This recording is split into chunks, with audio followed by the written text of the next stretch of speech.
all the colors that have been trending in recent times seem to like have this common link that I haven't seen anybody talking about. In recent memory, we have things like butter yellow has been really popular. Chartreuse is like insane right now. I've seen chartreuse everywhere. I think of like this deep purpley red, like this very rich red. Chocolate brown was another one that was very, very popular in the last few years. And even Pantone's prediction of cream, or that cream color, while I think it is pretty boring, still kind of fits in. In Pantone, again, while I disagree with the color of the year that they chose, they still do have a lot of insight into what colors are trending. If you look at all of the trending colors together next to each other, it is a very cohesive color palette. It's not like one color is jarringly different from the next color. All of them kind of fit together. And I've just been trying to think about why that is, because I think it's so interesting that these specific colors are the ones that are trending. And if you look at periods like the 80s, it was more like these bright neon colors. The colors that have been trending in recent times have been very rich, very earthy, but not the earthy tones that we saw like a few years ago with like the clean girl aesthetic with like, you know, the beiges and the olive greens or the sage greens and stuff like that. These are more rich and vibrant, but they still have that earthy kind of like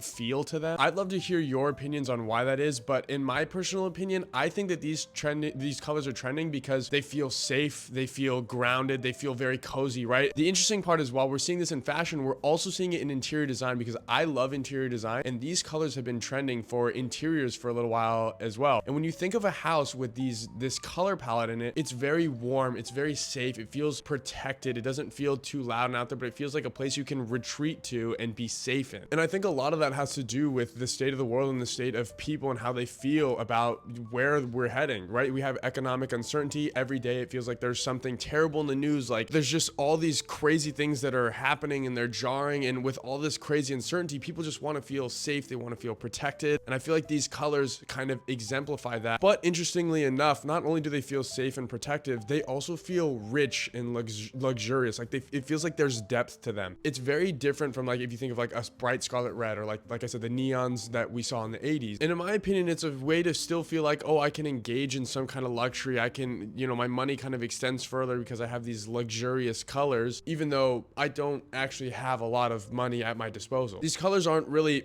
optimistic, but they're more just realistic. I think we're going to see a lot of powerful, rich colors that feel like they have a lot of depth to them. Things that don't really feel too bright and exciting, but feel more safe and protected. I think that that's going to continue to trend. And so I'm curious to see what colors end up coming next. I wouldn't be surprised if we see a blue here, kind of in that same vein. But either way, that's just something that I've noticed within the colors that have been trending lately. And yeah, just some of my own thoughts on it. I'd love to hear yours, because I don't think I'm the end all be all of it, obviously. Anyways, love y'all so much. I'll see you in the next one. And